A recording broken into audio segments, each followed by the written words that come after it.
The Amazon rainforest is vital to regulate the ecosystems of planet Earth. It's also a home of more than 2 million indigenous people. The knowledge of these communities is connected internally to nature and its local cosmologies. Therefore, their ways of communicating knowledge are not only visual. This knowledge expands in a tactile and not verbal way. For example, visual patterns that express collective feelings, which at the same time can be understood as a type of coding or data. Historically, the Amazon has been undermined by various abuses such as the fur trade, species trafficking, abusive extraction, illegal logging, mining, illicit crops, and cultural colonization. All of these contribute to reducing the territorial autonomy of indigenous people. Currently, there is a long list of missing indigenous leaders who have been killed for denouncing abuses, indiscriminate overlogging, and the presence of drug trafficking in watched communal forests. The justice system has not responded to accusations.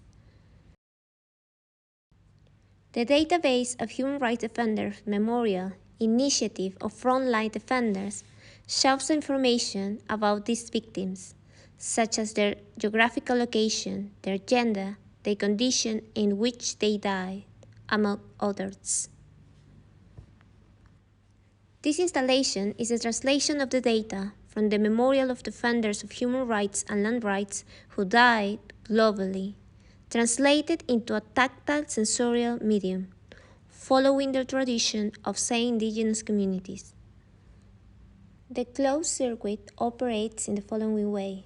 The data send a message of the number of deaths to the monitor, which places in its geographic space, and then send the signal to the finger of the robotic hand, which in turn grabs to the wooden surface.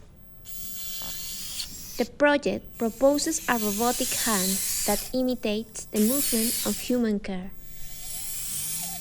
Although each number of dead people is being chosen randomly, the communication between the robotic hand and the monitor happens periodically. Besides, as a type of performance, a short animation appears every 12 minutes that explains this communion between living and dead. The project has its origins in the use of traditional tattoos on mummies. A clear example of this is the remains of mummies around the world. In Peru, ladies' cows tattoos acted as a mediating interface between the living and the dead.